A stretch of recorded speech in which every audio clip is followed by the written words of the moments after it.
far away on the quiet edge of the world, where thick forests meet the cold waters of the Southern Ocean, lies a place seemingly frozen in time. Port Arthur, once a harsh penal colony. Its stone walls still whisper tales from centuries past. Over the years, it had shed its grim past, becoming a peaceful tourist haven, welcoming visitors with its historic beauty and gentle calm. But on one still April day, a man would arrive, carrying something the place had never known before. It would be a day when calm turned to chaos, when laughter dissolved into screams, when this beautiful corner of Tasmania would be written into history for reasons no one could have imagined. You are now listening to Sleeping Radio, where the world slows down and we take you deep into stories that unfold slowly, quietly, and in full detail as you drift into the past. Tonight, we journey to a moment that shook a nation. The story of the Port Arthur Massacre. Tasmania, the small island state south of mainland Australia, has always been a place of contrasts. Its rugged landscapes, sweeping bays, jagged cliffs, endless eucalyptus forests, hold both beauty and isolation. For centuries, it was a remote outpost, shaped by the wind, the sea, and the people who came here by choice, and those who came in chains. In the early 1800s, when Britain sought to extend its empire and relieve its overcrowded prisons, Tasmania, then called Van Diemen's Land, became a destination for those the empire wanted far away. Men and women from the slums of London, petty thieves, rebels, and the unlucky poor were transported across oceans to serve their sentences here. For some, it was a second chance. For many, it was a life sentence under another name. One of the most notorious of these settlements was Port Arthur, established in 1830. Set on a sheltered peninsula surrounded by water on three sides and connected to the mainland by a narrow strip of land called Eaglehawk Neck. It was ideal for a prison. There was nowhere to run. Even if a convict escaped the heavy chains and the constant watch of the guards, the freezing waters and the stationed guard dogs across the neck made freedom nearly impossible. Life in Port Arthur was harsh. Days began before sunrise with the ringing of a heavy iron bell. Prisoners labored at sawmills, shipyards, and stone quarries. Punishments were severe, from solitary confinement in dark, silent cells to the dreaded lashings. Yet, over time, the settlement also became a place of reform. Chapels were built, workshops opened, and for some convicts, skills learned here gave them a chance to start anew after release. By 1877, the prison closed. The harsh chapter of its history seemed over. Nature began reclaiming the stone ruins, ivy crawling up the walls, wildflowers pushing through cracks. In the 20th century, the place transformed into a tourist attraction, a site of historical importance. Families came to picnic under the towering trees. Tour guides told stories of the convicts who once walked the paths. The air was filled with the sound of cameras clicking and the distant cries of seabirds. But Tasmania's beauty also held a darker undercurrent. Its isolation could feel suffocating for some. Opportunities were limited, and for those who didn't fit in, loneliness could turn heavy. In the early 1990s, the island's peace would be disturbed, not by an army or an invasion, but by one troubled young man whose path would one day lead to Port Arthur. Martin Bryant was born on May 7, 1967, in Hobart, Tasmania's quiet capital. From an early age, those around him noticed he was different. Teachers struggled to manage him in class. He was often disruptive, restless, and seemed disconnected from the world of his peers. While other children played together, Martin wandered alone, fascinated by animals and the outdoors, yet awkward and unpredictable with people. His home life was complicated. His parents tried to support him, but his difficulties in school led to frequent clashes with authority. Reports from teachers described him as difficult to discipline and possessing little empathy for others. As he grew older, these traits became more pronounced. He often acted without thinking of consequences, and when frustrated, his temper could flare suddenly. By his teenage years, Martin's life revolved around odd jobs, welfare payments, and the companionship of a woman named Helen Harvey. Helen was an eccentric, elderly heiress who had inherited a fortune from her family's chocolate business. She lived in a rambling house filled with stray animals, dozens of cats and dogs, and little regard for order or cleanliness. The two formed an unusual friendship. Neighbors were puzzled, but Helen doted on Martin, buying him clothes, cars, and taking him on trips. For Martin, Helen's attention and wealth provided a lifestyle he could never have achieved alone. But this period of strange comfort ended abruptly in October 1992, when Helen died in a car accident. Martin had been with her that day.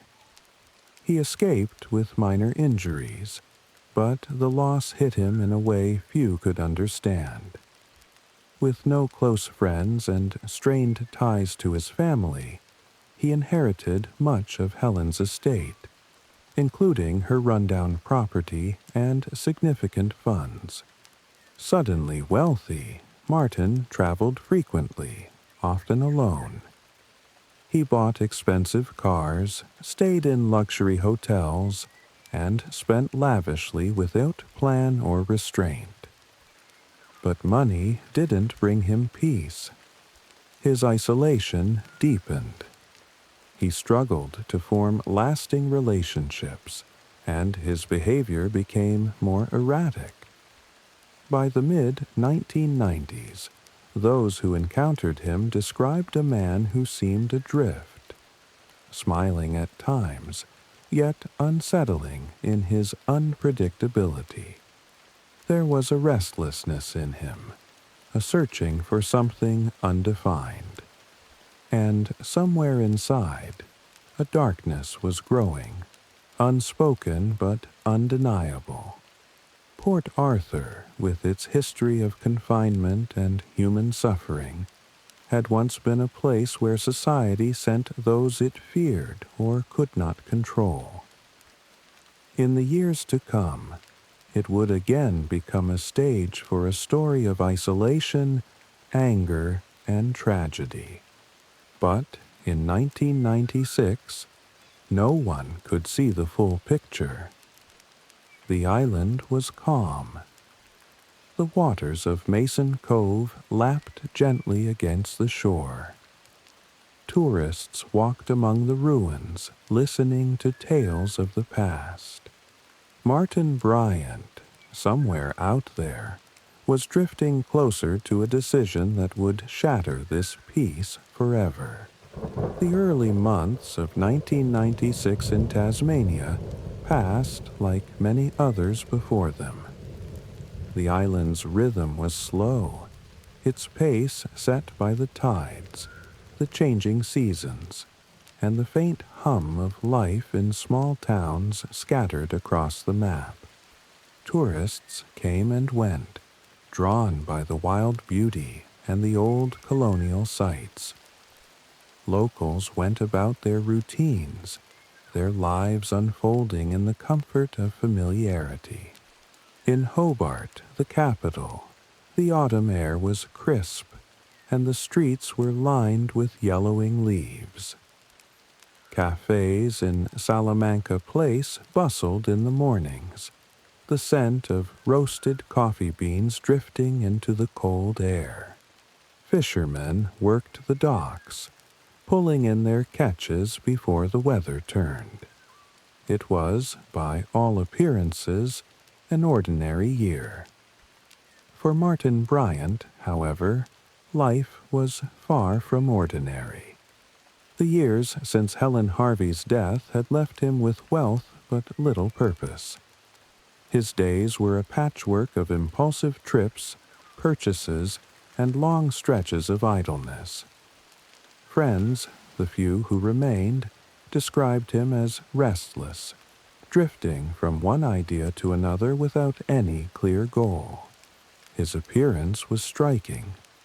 Blonde hair, often tousled, a broad smile that could seem friendly, but behind it, an unsettling gaze that made some people uncomfortable. He had a way of shifting from charm to agitation in moments, leaving those around him unsure which version of Martin they would get. He still lived in the rambling house he had inherited from Helen, a property in a rural area outside Hobart. The grounds were overgrown, the house cluttered, a strange mix of wealth and neglect.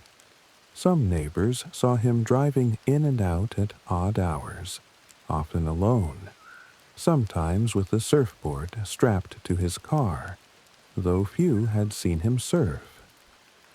From time to time, he would check into expensive hotels on the mainland or in Hobart, staying for days without clear reason. He spent money on fine meals, wine, and rooms with views of the water. To outsiders, he looked like a man enjoying life. But to those who knew him better, it was clear he was trying to fill a void, something deep and persistent that no purchase could satisfy. In the months leading up to April, Martin's behavior began to draw more attention. He made unusual purchases: firearms, ammunition, equipment. Australia's gun laws at the time were more relaxed than they would become later, and while some questioned his choices, there were no barriers in place to stop him. He spoke occasionally and cryptically about frustrations, about people, about society, about how he felt misunderstood and isolated.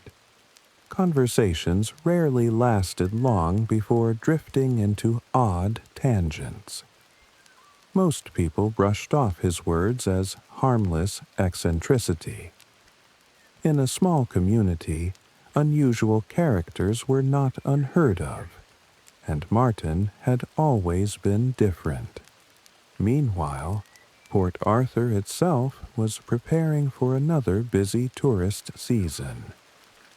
The site's restored buildings and guided tours made it one of Tasmania's most visited attractions. The old penitentiary, the commandant's house, and the separate prison, once feared by convicts, now stood as preserved history. Visitors wandered the grounds with cameras, soaking in the atmosphere of a bygone era.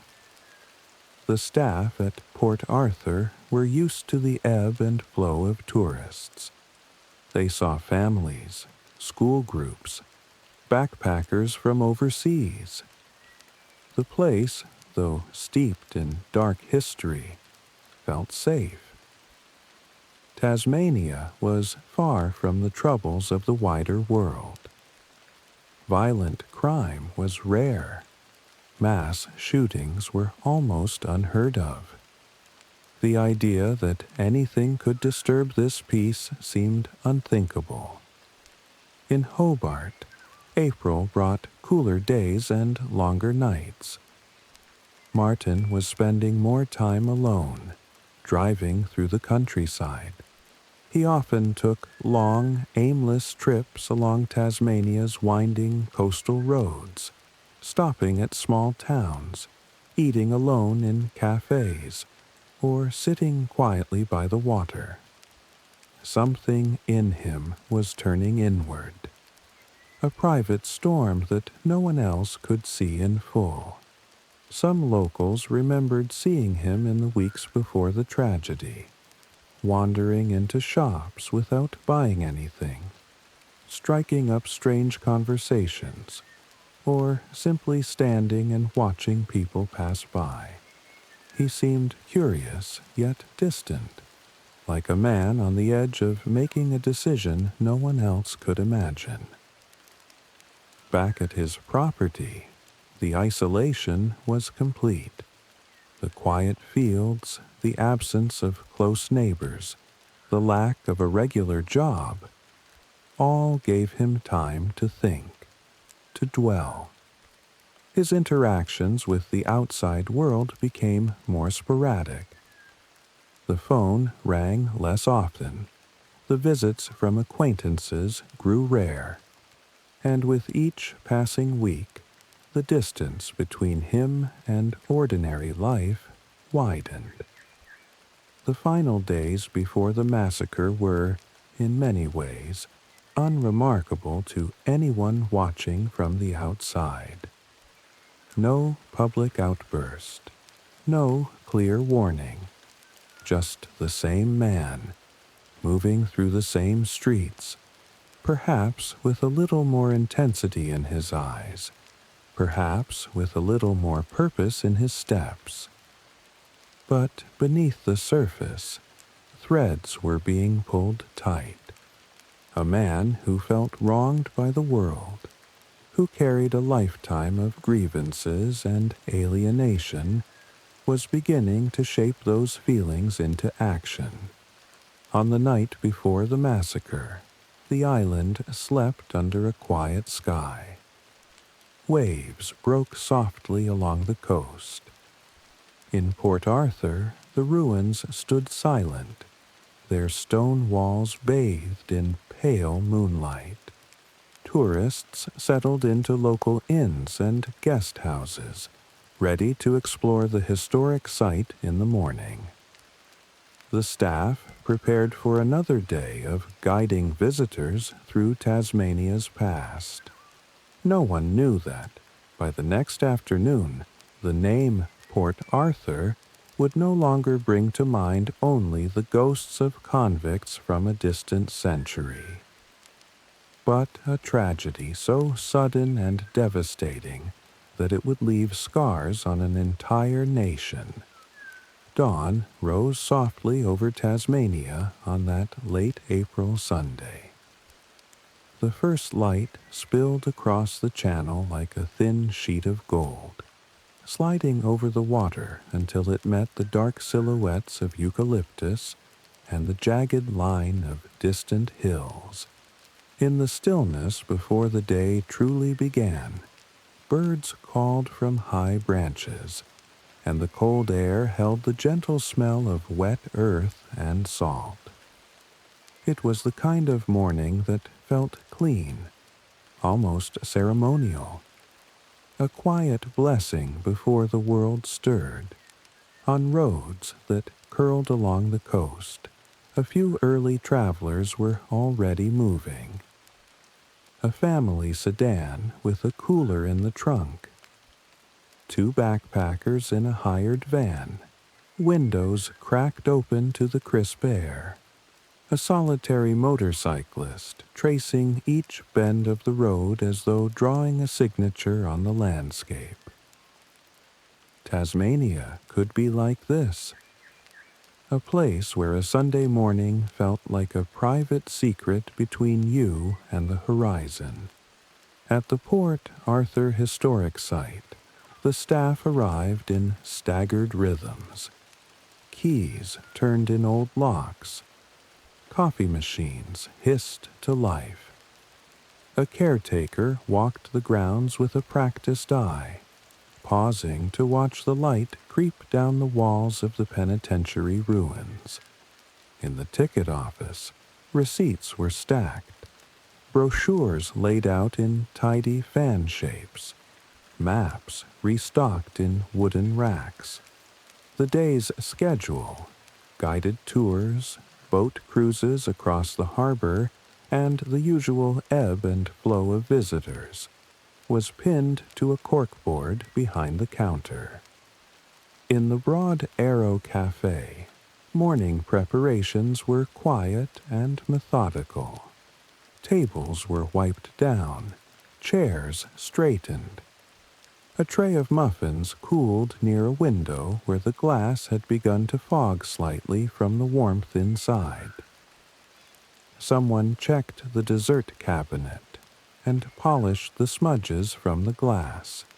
Another worker tested the till, counted float money, and slid the drawer shut with a soft click. These were the rituals of a place that knows its rhythm. The doors would open, people would arrive, and the cafe would become a hub of small human scenes. Families debating what to order, couples splitting a sandwich, strangers standing shoulder to shoulder in the line for coffee, each of them a story passing through a shared moment. Beyond the cafe, the grounds waited in their layered history. There was the penitentiary, a skeleton of brick and memory, the separate prison with its echo of silence, the commandant's house, resolute and watchful. And there was the harbor, placid and blue, where tour boats made gentle arcs and left ribbons of white wake that dissolved into the water. It was easy to feel a respectful hush here, even when school children visited. The land carried stories within it, and the new stories it hosted usually were simple ones. A good day, a good walk, a good photo under a soft Tasman sky. Elsewhere, not so far by distance but worlds away by mood, a man moved through his own private morning. He had slept little. The night had been long, the hours heavy and private, like a conversation with a locked door. He ate mechanically, not so much tasting as passing through the motions. The house around him, the one he had inherited, the one that had long since stopped feeling like a home, seemed to watch with cold windows and cluttered corners. He checked things, then rechecked them. He looked at nothing in particular, and saw something only he could see. A shape his mind had been carving for months. He drove. The road ahead was a ribbon pulled through hills and along the sea, and he followed it like following a thought to its conclusion. The car hummed with the steadiness of an idea that no longer needs to argue with itself. Occasionally he glanced at other drivers, their faces anonymous and ordinary. A boy in the back seat of a sedan counted trees with his finger. A couple in a small hatchback shared a song, the driver tapping the steering wheel, the passenger laughing at a line only their two lives would understand. The man looked away again, and the road continued to unwind. Late morning slid toward noon. At the historic site, the first wave of visitors had already spread out.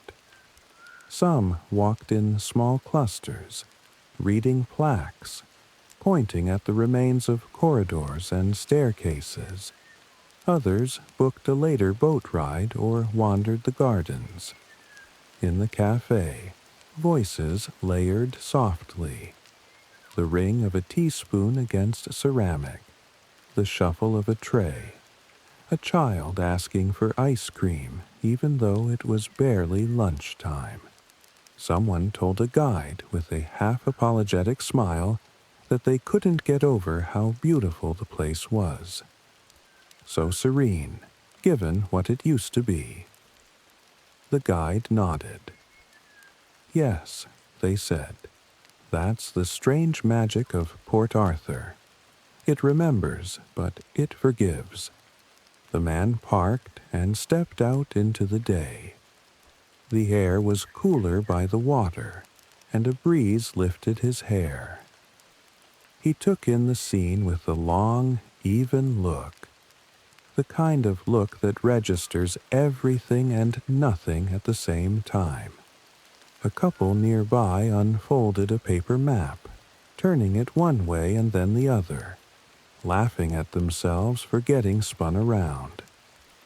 A bus idled for a moment and then shut off, and the sudden quiet that followed made the sounds of birds and distant conversation seem sharper, like someone had turned up the volume on ordinary life. He made his way toward the entrance. The ticket office was bright with leaflets and smiling photos of the site. The staff member behind the counter spoke in that warm, efficient tone used by people who help strangers for a living. He nodded, paid, and pocketed what he needed to pocket. His eyes didn't linger long on anything, but nothing surprised him either. He had imagined this morning in shapes and steps. Now he simply put his feet in those steps. Inside the grounds, he walked without hurry. He looked up at the sky and down at the gravel paths. He paused at the water and watched a small tour boat draw a curved line out toward the Isle of the Dead, the cemetery island that had carried the last pages of so many forgotten lives. A guide gestured toward the old prison and explained how the separate system had worked. Silence, isolation, the management of men through the suppression of sound. Visitors shook their heads at the cruelty of it, and yet they were wrapped in a modern comfort. They could listen, learn, and then go home. The man drifted near the cafe. He could smell the warm bread, the coffee, the faint sweetness of something baked. He went inside. The clatter and hum of a busy lunch hour folded around him. Not loud, but full. A soft crowd, a queue moving at a patient clip. The staff working in a rhythm that came from practice and care. He stood in line like anyone else, a man with the sun at his back and a meal ahead. At a table near the window, 3 friends discussed their plans. One wanted to see the separate prison next. Another wanted to go on the boat. And the third, who had an eye for photographs, wanted to catch the light on the penitentiary walls before a cloud rolled in. A young couple shared a plate. quietly trading bites with the easy grace of people who know each other well. A family coaxed a toddler to eat a few more forkfuls before he could have a treat. A solo traveler flipped through a guidebook, running a finger down the page and circling a few notes. Ordinary joys, ordinary small negotiations, the kind of scenes that fill a life without you realizing it. When his turn came, the man ordered with a calm voice.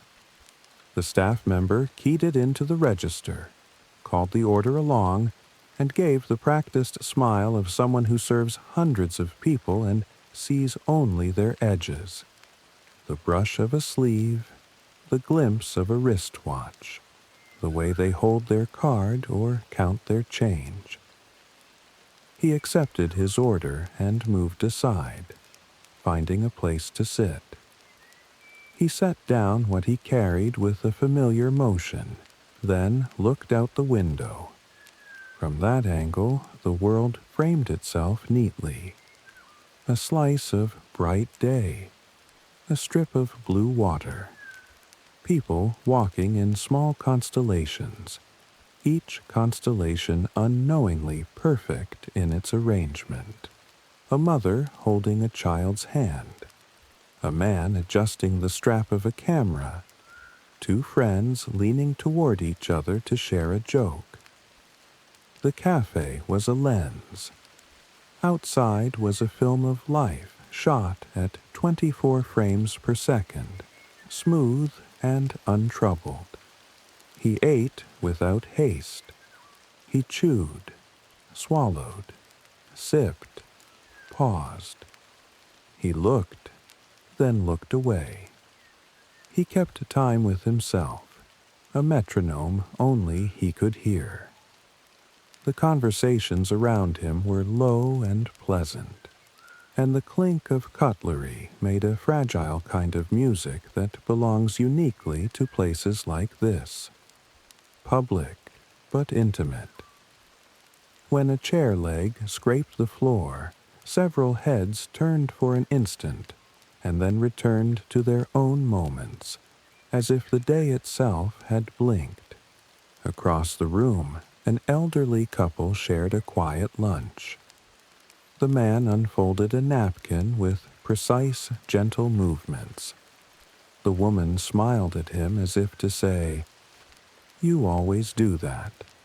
A teenager stared out the window in that thoughtful way teenagers have when they're just beginning to understand that the world is big and that it includes them.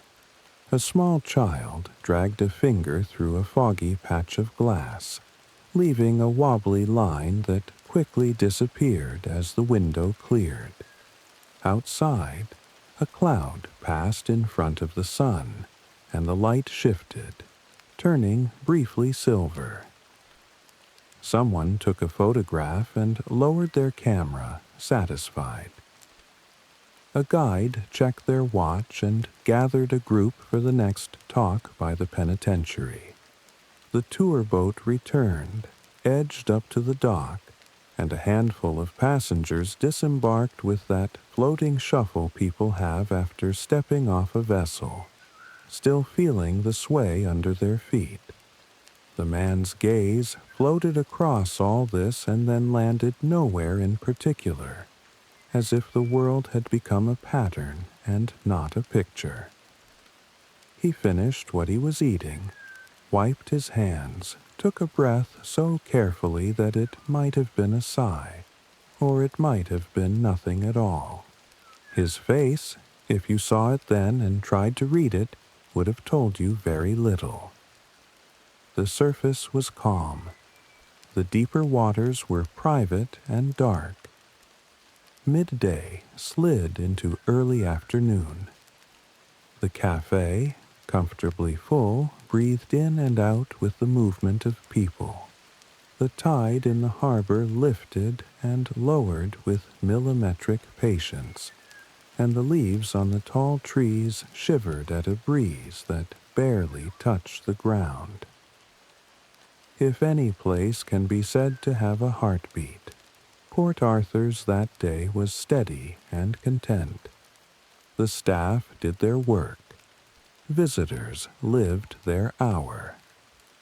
History, that old, inexorable presence here, seemed content to remain in its museum, a collection of dates and stories behind glass, handled carefully and put back where it belonged.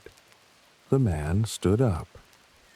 He adjusted something by his chair, a small, ordinary movement, a detail that would have meant nothing to anyone who saw it then.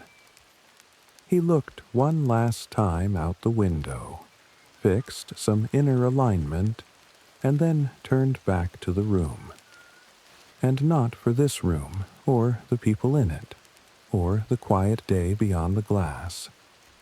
Outside, a gull turned on the air as if on a hinge, white against white cloud. Inside, the cafe's small symphony, porcelain and breath and words, held a single fragile note. Nothing had happened yet. And yet, for those who were there, the world had already leaned. The way a room leans an instant before a picture falls from a nail. The scrape of a chair against the floor is nothing unusual in a cafe. On that afternoon in late April, the Broad Arrow Cafe was full of small, harmless sounds. The clink of cups, the soft thud of a coffee pot on the counter, the low hum of overlapping voices. People leaned toward each other, conversations weaving in and out like gentle threads in a tapestry. The man who had been sitting alone rose from his table. His plate was empty, his drink half finished. He adjusted his jacket, the movement unhurried. No one paid him special attention. Why would they? He was just another visitor in a busy lunch hour. But then he reached into the bag at his feet. It was an ordinary gesture. Many visitors kept cameras, hats, or souvenirs in their bags. Yet what emerged was not a camera, nor a jacket, nor a guidebook. In one motion, too smooth and certain to be improvised, he drew out a rifle. The air in the cafe seemed to change, though for a second or two not everyone noticed. The brain, when confronted with something that doesn't belong, often refuses to register it at first. Some diners thought it might be part of a display, or that the man was part of some historical reenactment. After all, Port Arthur was a place where the past was often performed for tourists. But there was no performance here. He stepped forward, lifting the weapon with a familiarity that made the movement almost fluid. The first sound, sharp, deafening in the confined space, broke the illusion of normality. A cup tipped over and rolled, spilling coffee across the table. The child nearest to the sound froze, mouth open but silent. Then came the second sound and the third, each one hammering the truth into the room. This was real, and it was happening now. Panic does not arrive all at once. It blooms in layers. First the shock, then the disbelief, then the surge of instinct to move, to escape, to survive. In those first seconds, some people ducked under tables. Others, driven by pure reflex, ran for the door, knocking over chairs and trays in their path. The cafe's warm, mingled scent of food and coffee was replaced in moments by the smell of gunpowder sharp and metallic. He moved with deliberate steps, turning, firing, reloading with a speed that betrayed practice. His face was not twisted with rage, nor lit with joy.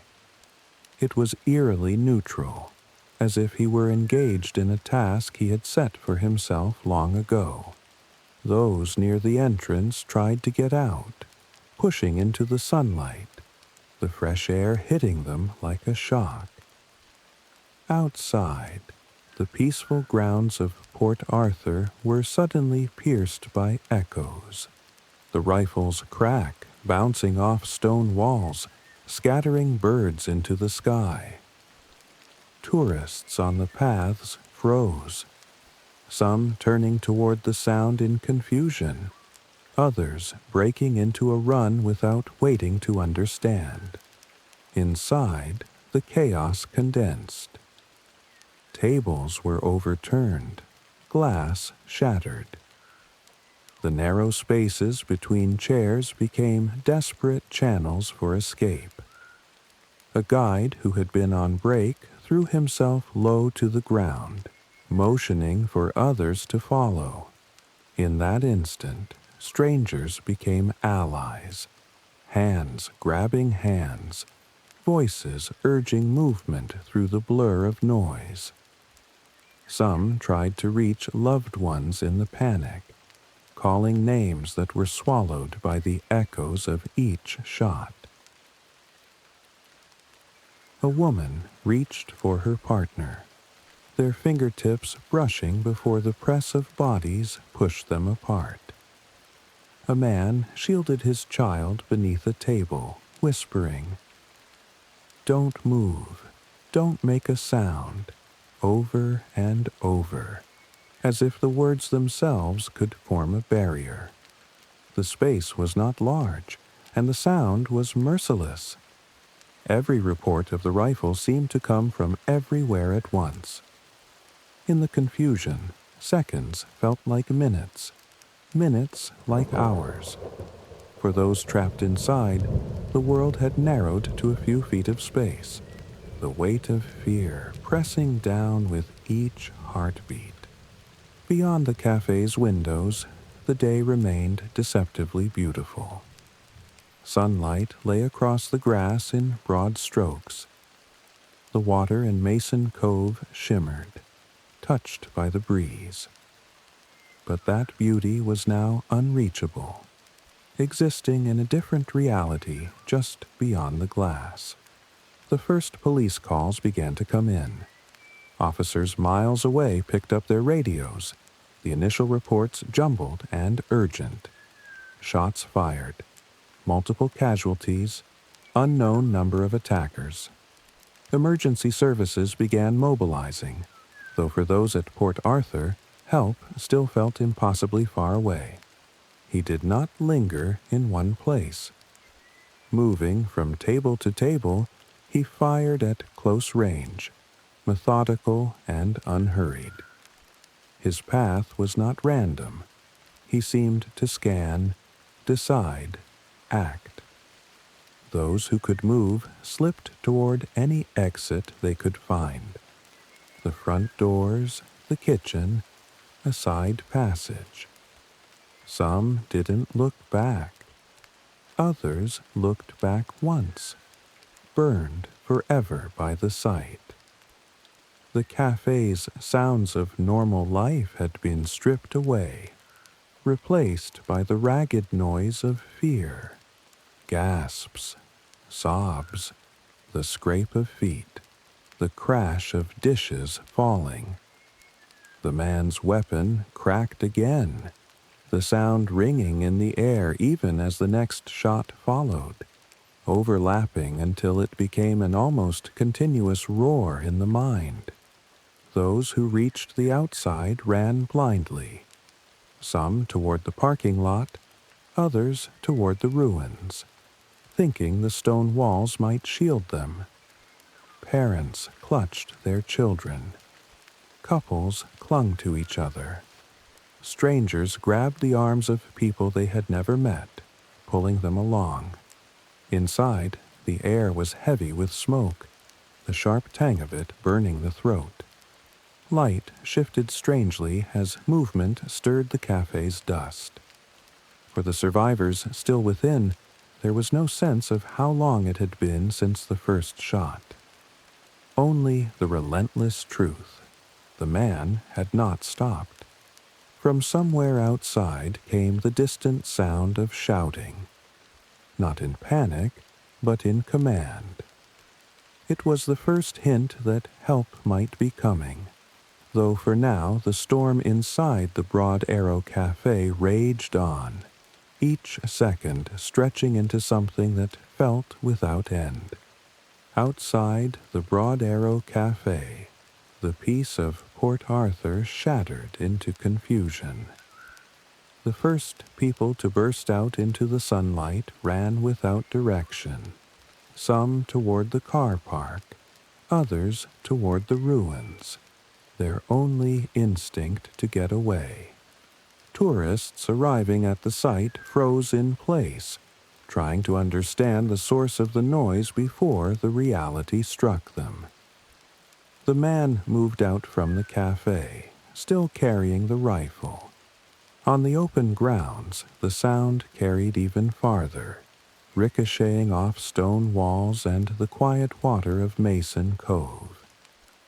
A couple near the steps saw him, recognized the danger, and sprinted, pulling their young daughter between them. Others ducked behind trees and low stone walls, hoping distance would shield them. Near the buses, drivers shouted for passengers to get inside, doors slamming as engines roared to life. People dove into seats, lying flat along the floor. The man's steps were measured. He scanned the area, firing at anyone in sight. A group near the penitentiary ruins scattered in all directions, the quiet history they'd come to admire now a maze for survival. The first people to escape the cafe stumbled into the open air like survivors from a storm. Some ran without direction, driven only by instinct, their faces pale and eyes wide. Others called out names hoping for an answer. A man clutched the hand of his young son, both of them breathless, as they ducked behind a stone wall near the old penitentiary. The shooter emerged from the cafe moments later. The rifle was still in his hands, his movements unhurried, scanning the open spaces as though they were extensions of the cafe floor. There was no shout, no warning, just the continuation of what had begun inside. By the bus parking area, confusion deepened. Tour drivers, realizing something was wrong, shouted for passengers to get on board. Some tourists froze at the sound of the shots, unsure where to go. Others scrambled toward the idling buses, pressing themselves low in the seats. Engines roared to life, but the narrow lanes and scattering crowds made movement slow. The rifle cracked again. A man near the steps to the ruins collapsed, the friends beside him pulling him toward cover. Another shot rang out across the open grass, and a group near the water scattered in all directions, some diving behind trees, others disappearing into the ruins. From somewhere beyond the site, the first distant sirens began to rise. Faint, wavering through the coastal air. The police had been called.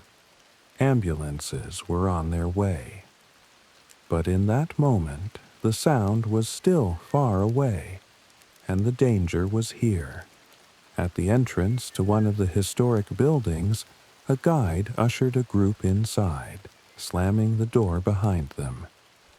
The old wooden frame rattled as people pressed their backs to it, some weeping, others clinging to one another in stunned silence. In the distance, more gunshots cracked, echoing off the stone and brick of the old prison walls. A woman running from the cafe area fell to her knees, clutching her leg. Another tourist stopped, pulling her up and half carrying her toward cover. In the chaos, strangers became lifelines, holding hands, pulling people behind walls, urging them forward when shock threatened to freeze them in place. By now, the grounds of Port Arthur were a patchwork of movement and stillness. Pockets of people hiding, others sprinting toward what they hoped was safety. Parents shielded children, pressing them behind walls or under benches. Couples clung to one another, whispering reassurances they barely believed themselves. Near the water's edge, the tour boat's captain was waving passengers aboard, urging them to hurry. People stumbled down the gangway, their steps uneven, driven by the need to get away from the sound of gunfire.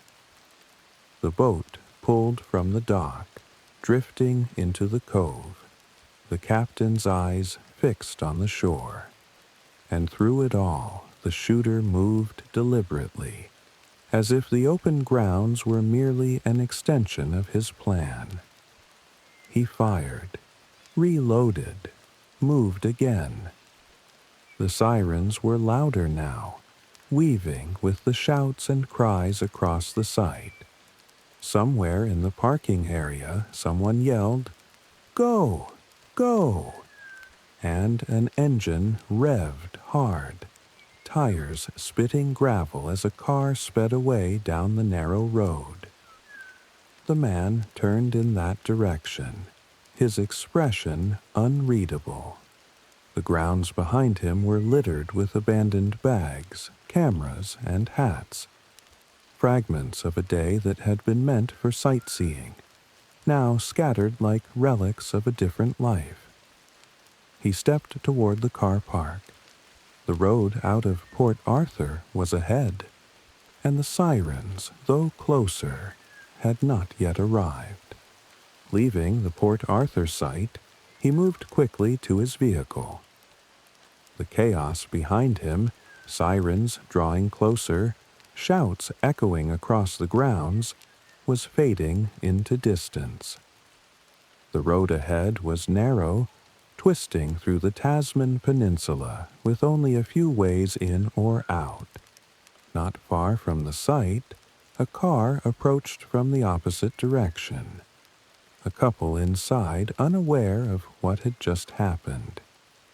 He slowed, flagged them down, and as they pulled over, the moment turned deadly. Within seconds, both were gone, their vehicle taken. He left his own car behind, climbing into theirs and driving off. On the winding road, he passed other motorists, some slowing to wave or let him pass. A tourist van pulled to the side as he approached, its driver puzzled by the speed. Then, another burst of gunfire from the moving car. The van swerved violently, rolling onto the roadside. By now, police had been warned. The shooter was leaving the scene in a stolen vehicle. Roadblocks were being set, but in the peninsula's tangle of narrow rural roads, he still had space to move. Minutes later, he stopped again, this time outside a guest house known as Seascape. Its owners were familiar to him, though that connection would soon turn into another crime. Inside, a couple was taken hostage. Neighbors heard shouting, then silence. When police arrived, they found the guest house sealed. The stolen car was outside. Through the long night that followed, this place would become the center of Tasmania's fear. By the time police units reached Seascape Guest House, the daylight was already fading. The property sat close to the water, its outline framed against the darkening sky. The stolen car was parked outside, its doors shut, the interior empty. Officers took positions behind cover, scanning windows for any sign of movement. They knew the shooter was inside, and that there were likely hostages with him. Negotiators set up a line of communication, their voices calm, patient, trying to draw him out.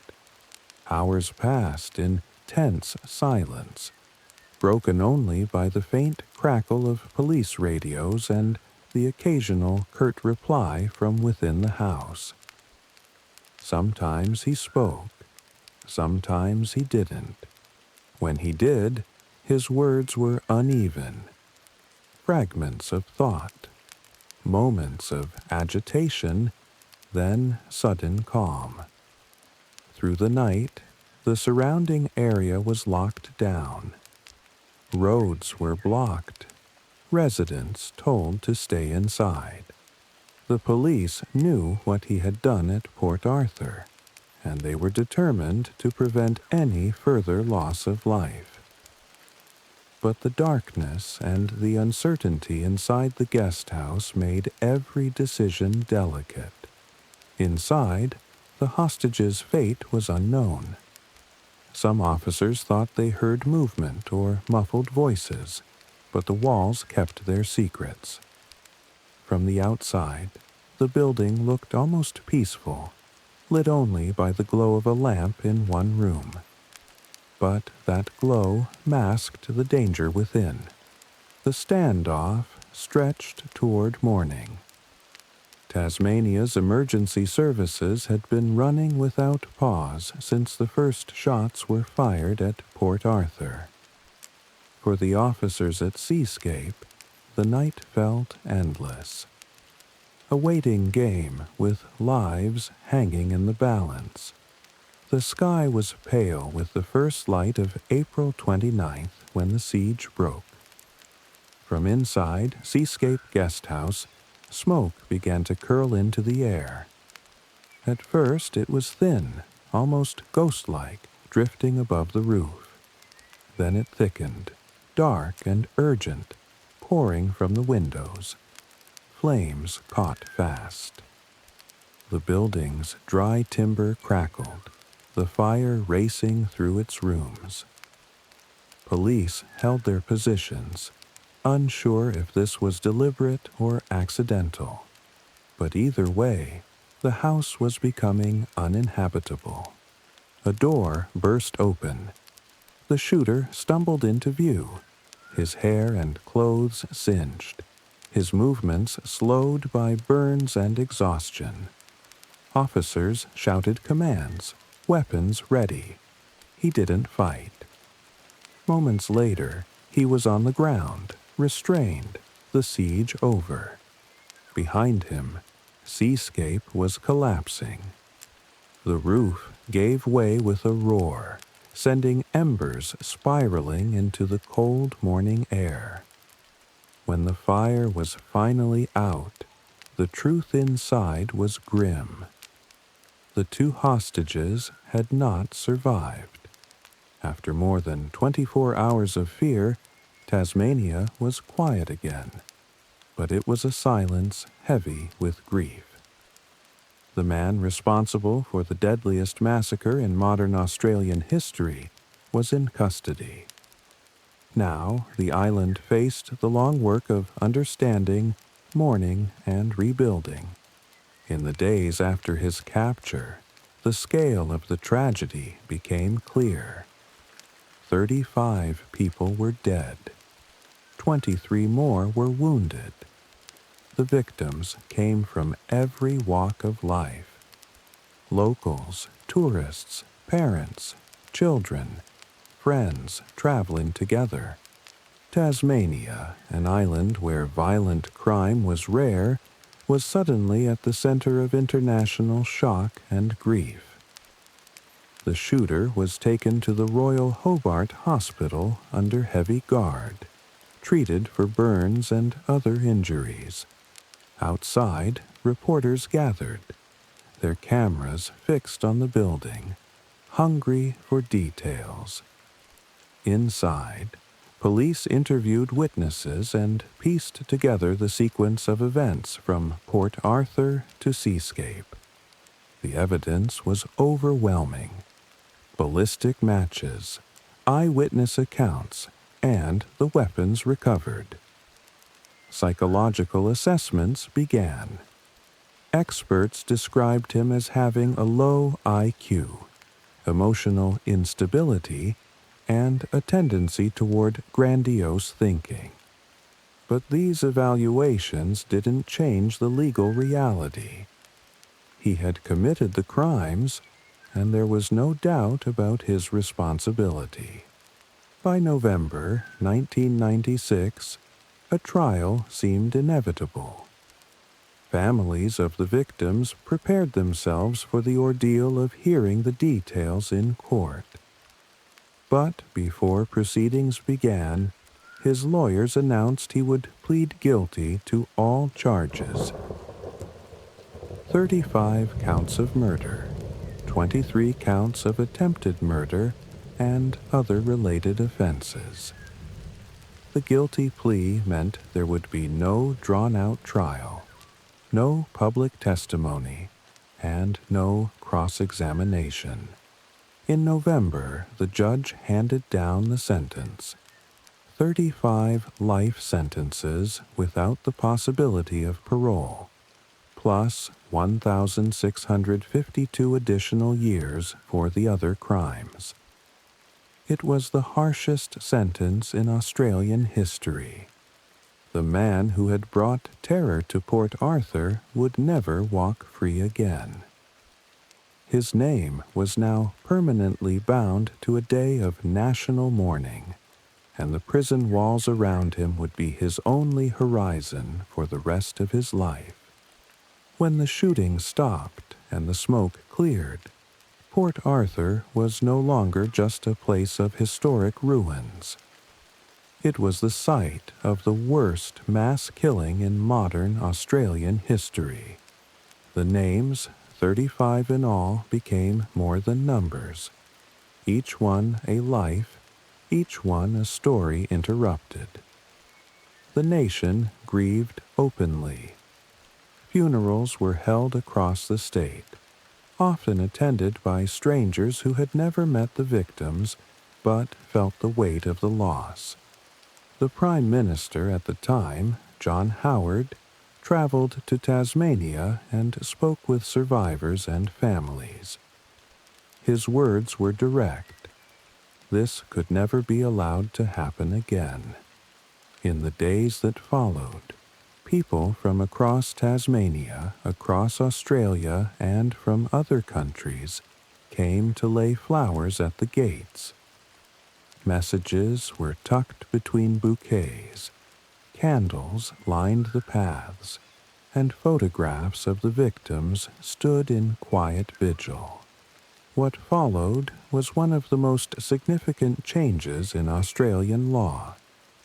Within months, the government introduced sweeping gun reforms, a nationwide ban on semi-automatic rifles and shotguns, tighter licensing requirements, and a mandatory buyback program that removed more than 650,000 firearms from circulation. It was a rare moment of political unity, driven by the shock of what had happened at Port Arthur. At the historic site, a decision was made about the Broad Arrow Cafe. It would not be rebuilt. Instead, its remains were preserved as part of a memorial garden. Today, visitors can walk among flowers and native plants. sit on benches, and read the plaque that lists the victims' names. The cafe's stone walls are still there, silent witnesses to the day the peace was broken. Every April 28th, the anniversary is marked with moments of silence. Survivors, families, and community members gather quietly, some holding hands, others standing alone. The water in Mason Cove still reflects the sky. The wind still moves through the tall trees, and the ruins still stand. But the memory of that day never fades. You've been listening to Sleeping Radio, where we move slowly through the corridors of history, even the ones touched by sorrow. Port Arthur's past is long and layered. The convicts, the prison walls, the centuries of survival. But on that April day in 1996, a new chapter was written, one of grief, courage, and change. Today, the site speaks not only of loss, but of remembrance. It reminds us that history is not just what we inherit, but what we choose to do after the worst has happened.